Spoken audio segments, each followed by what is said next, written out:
Salut tout le monde, j'espère vraiment que vous allez bien. Moi ça va pas mal aujourd'hui. On se retrouve pour une nouvelle aventure. Et aujourd'hui je vais vous montrer un petit peu les élevages, les colonies de fourmis, surtout chez les Messor Barbarus. Alors j'ai pris du carton parce que on va faire un petit peu de découpe, voilà, de l'art plastique, je sais plus comment on appelait ça à l'école, pour faire des petits caches par rapport au nid. On va voir tout ça dans cette vidéo. Je vais vous donner quelques informations, je vais vous montrer un petit peu les colonies et j'espère vraiment que ça te plaira. À de suite.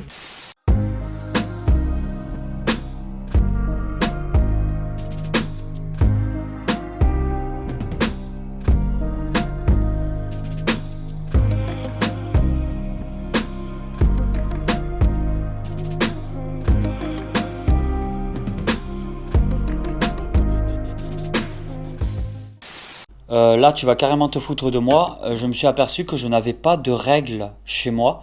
Donc, je vais prendre un mètre. Parce que, en fin de compte, la seule règle qu'il y a, c'est mon fils qui l'a. Qui doit être dans son sac, dans son cartable d'école. Et comme je tourne cette vidéo, il est en classe. Du coup, je me suis aperçu que j'avais pas du tout de règles chez moi. Magnifique. Donc, pour tracer, ça va être un petit peu galère.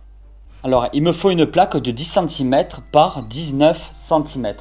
Donc, on va essayer de mesurer. Alors, c'est des plaques en carton que je trouvais assez propres, que j'ai eu à mon travail, tout simplement. C'est voilà. Là, on voit bien de ce côté-là que c'est assez nickel. Et ça va me servir de cache. Alors, on va mesurer tout ça. J'avais dit 10 cm par 19 cm. Alors, 10 cm. On va faire des traits comme ça. Ça va être à l'arrache de l'arrache de l'arrache. Au pire, je le referai au propre une autre fois quand j'aurai une règle pour tracer. Parce que là, ça va être un petit peu compliqué. Et je ne sais pas si je vais faire du travail propre. Du coup, par 19 cm. En plus, c'est galère. J'ai le micro qui me gêne en face de moi. Si je l'enlève, je risque d'avoir une qualité de son un peu pourrie. Alors, à quoi ça va bien nous servir tout ça? Je vais t'expliquer. Suivant les espèces, notamment chez les Messor Barbarus, qui sont assez connus pour ça, il y a des espèces qui craignent plus la lumière que d'autres. Alors, il y a des espèces, chez moi, royalement, ils en ont rien à foutre. Qu'il y ait de la lumière ou pas, rien à faire. Par contre, il y a des espèces qui craignent un petit peu tout ça, la lumière, qui sont assez en stress dès qu'on allume la lumière. Alors forcément, nous, on doit enlever les cartons si on veut observer le nid. Mais il faut savoir que chez les Messor, alors il y en a, ils arrivent très bien à les habituer à la lumière. Ça, c'est vraiment pas le problème. Attends, parce que j'ai du mal. En fait, je suis pas comme les filles, là, ils y arrivent très bien, mais moi, j'y arrive pas. J'ai du mal à faire deux choses en même temps. Ça aussi, pour couper, je pense que le mieux, clairement, ça doit être un cutter. Parce que là, j'abîme un petit peu mon carton. Je suis trop content, j'ai trouvé un cutter. Oh, le plus pourri, à noter le cutter le plus pourri du monde. Mais ça reste un cutter.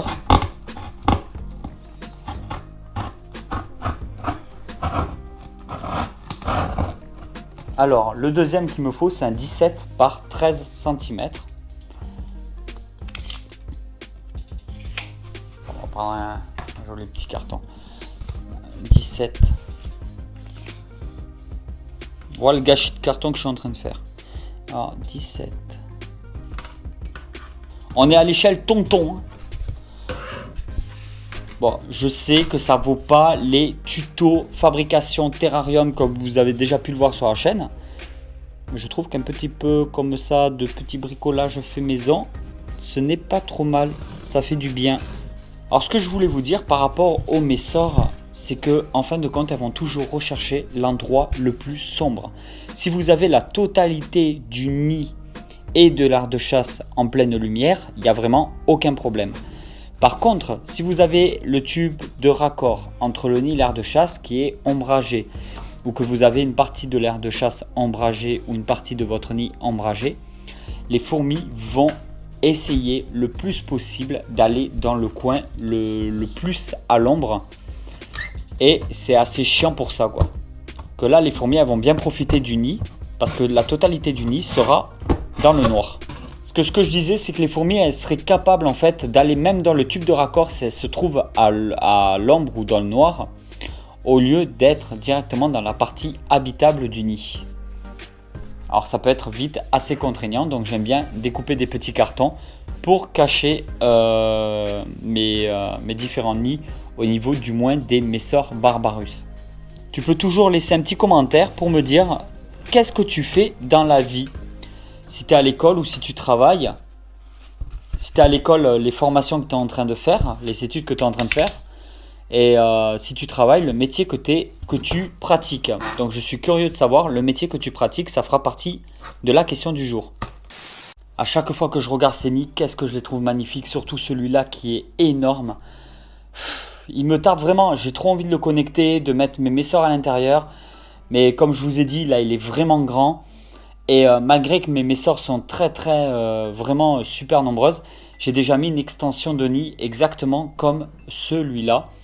Ce qui fait que le temps qu'elle commence à s'y installer correctement, parce qu'il y a des fourmis un peu partout pour le moment, mais le problème c'est qu'il n'y a pas encore de couvain. Elles ont mis quelques graines, quelques trucs dedans, mais c'est ça qui m'inquiète. J'ai peur justement qu'elles finissent par mettre que des déchets à l'intérieur de ce genre de nid, au lieu de s'en occuper vraiment réellement pour y mettre du couvain. Donc je vais attendre encore quelques semaines, voir si la reine continue de pondre autant, parce que pour l'instant elle pond vraiment énormément. Alors s'il faut, d'ici quelques semaines, je vais faire l'agrandissement, et alors à ce moment là je vous ferai vraiment une vidéo sur le sujet. Donc on va voir si ce que j'ai découpé va bien. Regardez, hop, voilà, tout simplement un petit carré là, un petit carré là. Alors je sais que c'est pas très esthétique, beaucoup de monde n'aime pas le fait de cacher les nids, mais je trouve que c'est assez intéressant vis-à-vis de la colonie. Il ne faut pas oublier que dans la nature, les fourmis vivent, que ce soit sous terre ou dans les arbres. Ce que je veux dire, c'est que la plupart des fourmis sont vraiment dans le noir total. Et il n'y a que l'air de chasse qui, je pense, devrait être éclairé. Alors, c'est la lumière naturelle dans la vitrine, hein. Je n'éclaire pas la vitrine. Donc la plupart des fondations et des colonies que j'ai se trouvent à la lumière. Mais les Messor, elles, qui sont assez craintives, vont toujours, comme au dôme en fin de compte. Le dôme, quand on regarde, elles sont hyper nombreuses, surtout du côté le plus sombre du dôme et non du côté éclairé du dôme. Et je trouve ça dommage que les fourmis ne prennent pas le temps de se développer vraiment partout, là où il faudrait. Vous pouvez faire pareil avec, mettons, de l'aluminium. C'est beaucoup plus rapide à faire et ça ne laisse pas passer du tout la lumière. L'aluminium est vraiment très pratique si on veut couvrir un tube à essai, par exemple. Alors voici les installations, mais je te ferai vraiment une vidéo complète où on parlera de tout, parce qu'il y a aussi d'autres colonies que je montre quasiment jamais en vidéo, notamment les Camponotus nicobarensis. Donc ça sera vraiment dans une vidéo détaillée où on parlera principalement des différentes colonies. Alors comme tu peux le voir, voilà, je viens juste de mettre les nouveaux cartons. Ça c'était l'ancien carton et les nouveaux qui sont beaucoup plus épais. Bon, ça c'est l'épaisseur, on s'en fout complètement. Donc en fait globalement ça fait comme ça, mais au moins je couvre. Alors je vais te montrer un petit peu. Attends, je me lève. Je te montre un petit peu comment ça se passe. Voilà le gros bazar. Ici il n'y a que des Messor. Alors je pose d'autres nids dessus, mais là pour la vidéo je les ai enlevés. Je te montrerai vraiment une autre fois pour d'autres fondations. Ici, c'est la plus grande espèce de fourmi au monde. Donc ça, j'en parlerai peut-être dans une vidéo présentation d'espèces un peu plus tard. C'est un abonné que j'avais rencontré qui me l'avait offert. Je ne sais plus si j'en avais parlé ou pas en vidéo. Et je le laisse dans la vitrine. Donc si tu regardes cette vidéo, je te fais vraiment de gros bisous. C'est super sympa de ta part.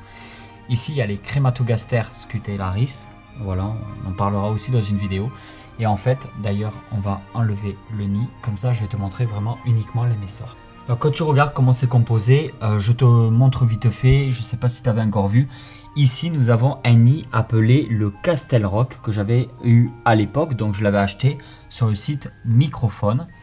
Et ensuite, au-dessus, nous avons le nid de chez Fourmium qui propose maintenant des nids en pierre reconstituée qui franchement sont aussi super sympas. Ça fait plaisir parce que depuis le temps que je voulais qu'ils vendent des nids en pierre reconstituée, je suis son client. Voilà. Et là, comme on voit, il y a les tubes de raccord. Alors, je te montre un petit peu.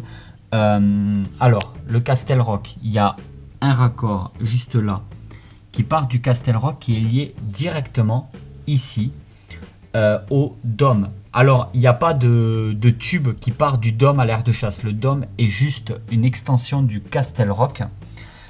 Et le nid de dessus est directement relié aussi au dôme. Donc le dôme a 2 ouvertures.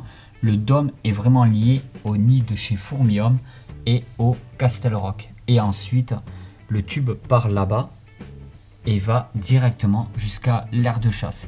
Les projets qu'il y a dans les prochaines semaines, c'est de faire un deuxième tube de raccord de l'aire de chasse pour faciliter le transit, pour faciliter les passages, les différentes ouvrières, qu'elles puissent circuler beaucoup plus facilement.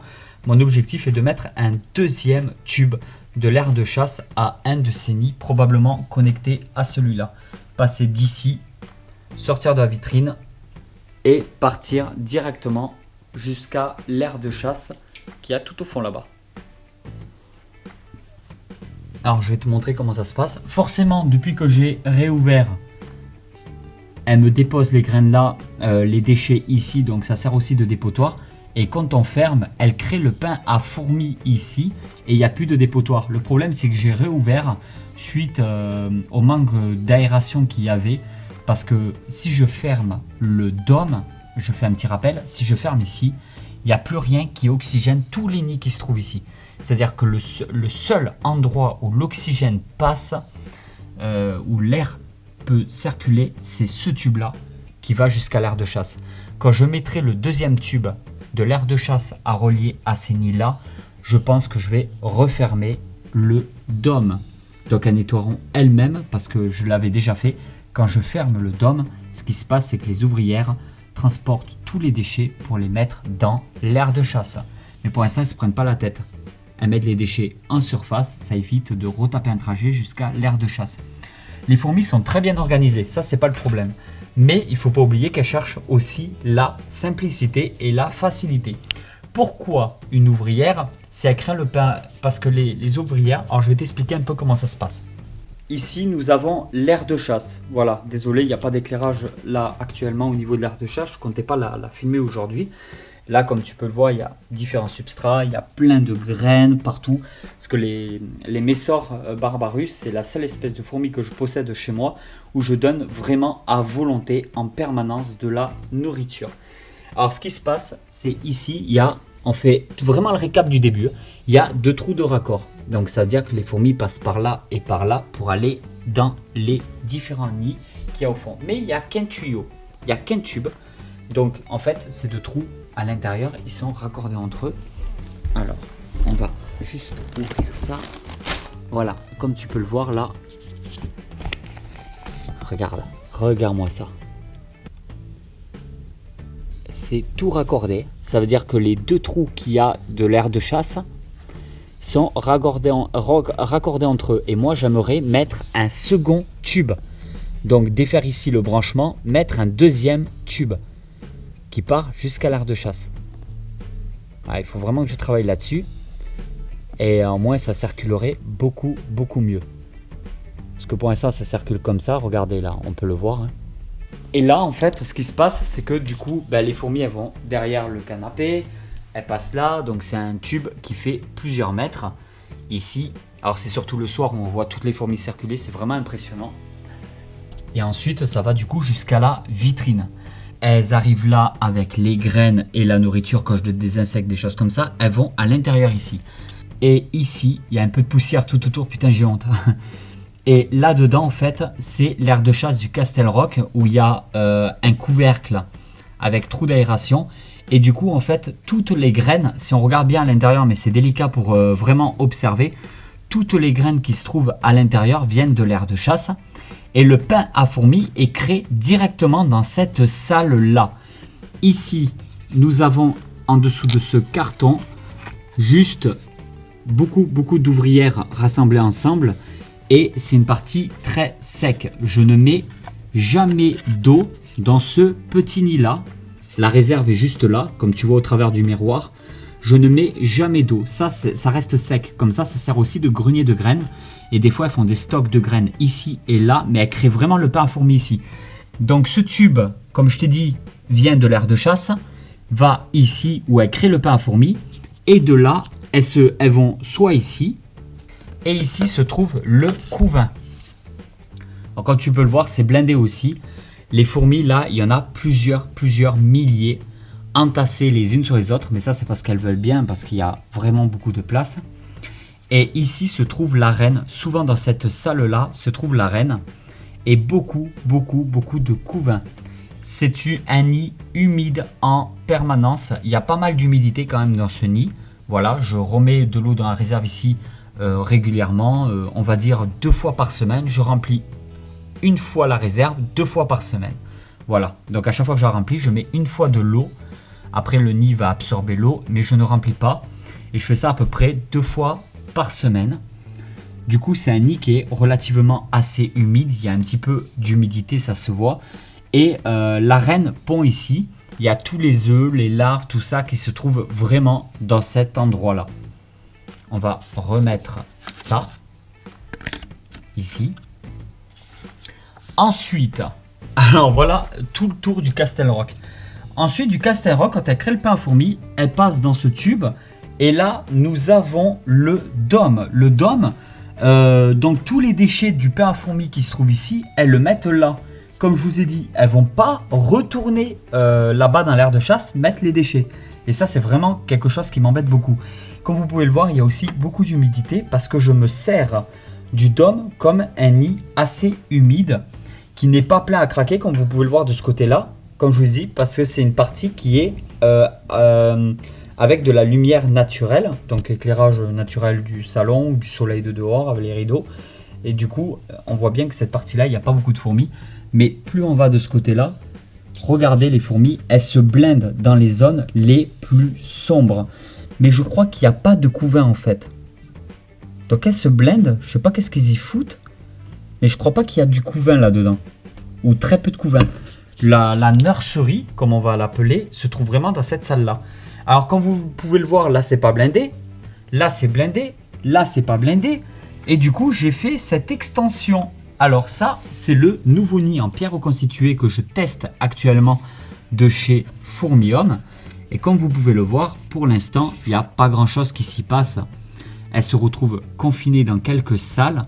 Je vais voir progressivement si elles y mettent du couvain, ce qui serait très intéressant parce que j'humidifie un petit peu le nid, mais pas beaucoup. Ce nid-là, il est humide, assez moyen.